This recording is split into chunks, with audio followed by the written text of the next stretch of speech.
اس وقت social media پر تبلیغی جماعت کو لے کر ایک طوفانی بدتمیزی برپا ہے، ایک ایسا طوفان کہ جو نہ تھمنے والا ہے، اور خاص کر کے وہ طبقہ، وہ لوگ جو دین بیزار ہے، اسلام کے خلاف ہے، ایتھیس ہے، سیکولر ہے، لبرل ہے، وہ تو ہے ہی، لیکن دوسری طرف وہ فرقہ پرست مولوی، وہ فرقہ پرست لوگ جو فرقہ پرستی کی نجاست کے اندر جو ہے وہ ڈوبے ہوئے ہیں، وہ لوگ بھی تبلیغی جماعت کے خلاف زبان درازی سے، تبلیغی جماعت کے خلاف الزام تراشی سے باز نہیں آ رہے۔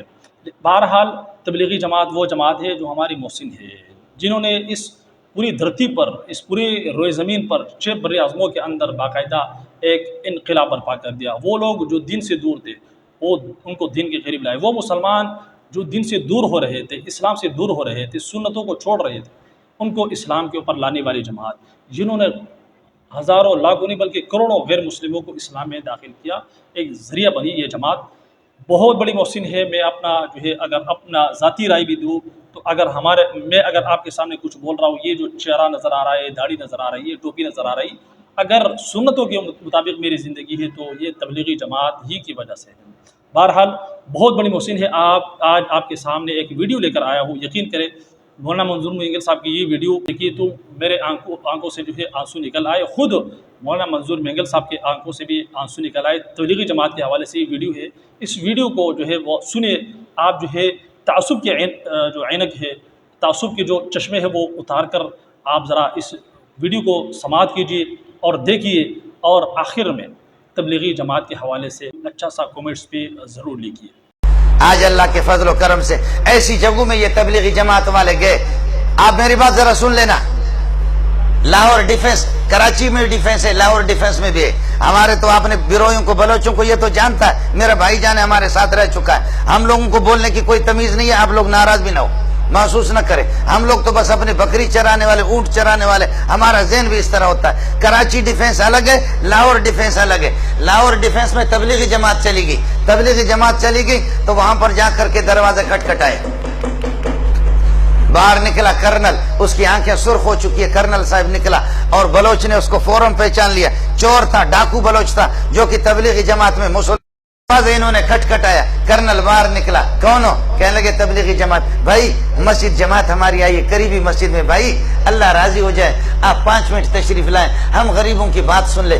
کرنل نے یہاں پر امیر صاحب کو سینے میں ہاتھ دیا، ہاتھ دے کر کے دھکا دیا، کہنے لگے جاؤ جہنم میں جاؤ، فرانس میں تبلیغ کرو، برطانیہ میں تبلیغ کرو، وہاں ہندوستان میں جا کر کے، یہاں تم لوگ مجھے تبلیغ کرتے، تمہارے باپ سے زیادہ میں جانتا ہوں، تم سے زیادہ میں خدا کے حکام کو جانتا ہوں، تم لوگ کس کو تبلیغ کرتے ہو؟ جاؤ فرانس میں۔ آپ سمجھ رہے؟ ذرا سن لینا، آپ کو مزہ آئے گا۔ ارے تو نے سارا نظام کر بیٹھ جا اپنی جگہ پر۔ کرنل صاحب نے یہاں پر سینے میں ہاتھ دے کر کے دھکا دیا امیر صاحب کو، کہنے لگے جاؤ جہنم میں، ادھر جا کر کے فرانس میں تبلیغ، مسلمانوں کو تبلیغ کرتے ہو، ہم تم سے زیادہ جانتے ہیں۔ آپ میری بات سمجھے؟ ہے بلوچ اٹھا آگے، کہا امیر صاحب ہم کو چھوڑو، امیر صاحب تم ہم کو چھوڑو۔ کہا اوے کرنل، اللہ اکبر، کہا اوے کرنل، کہا کہا مارچ کے فلان تاریخ کو، یاد ہے آپ کو؟ مارچ کے فلان تاریخ کو کراچی سے تو 2-3 گاڑیوں میں اپنے فوجیوں سمیت، تمہاری فیملی بھی تمہارے ساتھ تھی، گاڑی میں فوجی بھی 1-2 گاڑیاں آپ کے ساتھ تھی، آپ کوئٹہ جا رہے تھے، خزدار سے جب آپ گزرے، فلان پہاڑ پر جب آپ گزرے، آپ کو یاد ہے کہ دائیں بائیں طرف پہاڑوں پر مورچوں پر لوگ بیٹھے ہوئے تھے، اور وہاں کوئی نقاب پوش، اڑے کوئی نقاب پوش تھا، اڑے تم کو یاد ہے ایسا کوئی نقاب پوش تھا؟ اڑے تم کو یاد ہے کوئی ایسا نقاب پوش تھا؟ اور جب اس نے تم لوگوں کو آواز دی، تمہارے فوجیوں کو کہا، درمیان راستے پر انہوں نے یہ ایک پتھر رکھ کر کے روڈ بلا کیا تھا، خبردار نہیں گزرنا، فوجیوں کو کہا فوراً ہتھیار ڈالو ورنہ ہمارے بندے بیٹھے ہوئے وہاں پر گولیوں سے تمہیں چھلنی کر دیں گے۔ تمہیں یاد ہے کہ نہیں ہے؟ تمہارے ساتھ 4-5 فوجی تھے، انہوں نے ہتھیار ڈال دیا اور آ کر اڑے، ہم نے تم سے کہا تم موبائل نکالے گا، تم موبائل نکالے گا، تم یہ ہے کہ پیسہ نکالے گا، تم نے تھوڑا سا گڑبڑ کیا، تمہارے منہ پہ ایک آدمی نے تھپڑ مارا نہیں مارا؟ کہنے لگے کرنل حیران ہے کہ یہ ظالم کا بچہ ایک چیز بتا رہا، ایک چیز بتا رہا۔ کہنے لگے اڑے تمہارے منہ پہ کوئی تھپڑ مارا نہیں مارا؟ کہتے مارا، کہتے اڑے وہ ہم تھا، اڑے وہ ہم تھا۔ آپ سمجھ رہے؟ وہ کہتا کہ کیا بھائی، اڑے وہ ہم تھا اس وقت، تو بدماش تھا، تجھ سے بڑا بدماش میں تھا، تیری جرت میں نے دیکھی، تو قسم اٹھا، تیرے آنسو آ رہے تھے نہیں آ رہے تھے؟ اللہ اکبر، اللہ اکبر۔ اللہ نے کرنل کے دل کو فوراً بدل دیا۔ میرا خالق ان قلوب بنی آدم بین اصبع الرحمن یقلبها کیف یشاء، ابن آدم کے دل سارے میرے خالق کے دست قدرت میں ہے، اللہ جیسے چاہتا پھیر دیتا ہے۔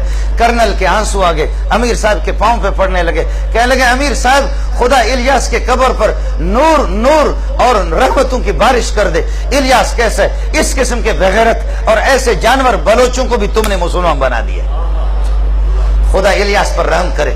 اس قسم کے ذلیل بلوچوں کو، اس قسم کے ڈاکوؤں کو تم نے، اللہ اکبر۔ کرنل نے کہا میں تم سے معافی مانگتا ہوں، تم سے وہ کرنل ٹھیک ہو گیا، لیکن کرنل چلتے چلتے ان کا دوست ہو گیا، دوست ہو کہنے لگے تمہاری بات واقعتاً ایسے جانور کو اس ظالم کے بچے نے میری بیوی کے سامنے میرے منہ پہ تھپڑ مارا، اس ظالم کے بچے نے ہمارے جیب بھی خالی کے 5 روپے بھی نہیں چھوڑے۔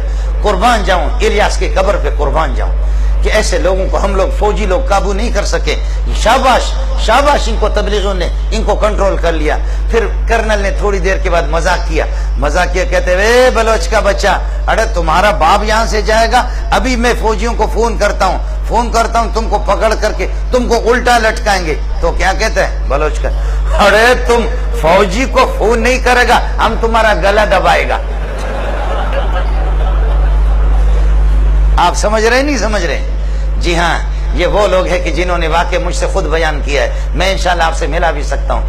اللہ کی قسم ایسے بہت سے لوگ ہیں، ایسے بہت سے لوگ ہیں۔ آج تبلیغی جماعت میں نے عرض کیا کہ 30 کروڑ سے زائد لوگ آج ایسی جگہوں میں، ایسے بیابانوں میں، بلوچستان کے صحراؤں میں، افریقہ کے جنگلات میں پہنچے، جہاں اپنے کانوں میں انگلیاں ٹھوس ٹھوس کر کے آسمان کی طرف دیکھ کر کے اذان دے کر کے فریاد کر کے کہتے خالقہ یہاں تو ابو بکر عمر بھی نہیں آئے، ہم یہاں آ سکے، اتنا ہم کر سکتے۔ آگے دلوں کو پھیرنے والا اور دلوں میں یہ ہے کہ کلمے سے ان کو مالا مال کرنا تیرا کام۔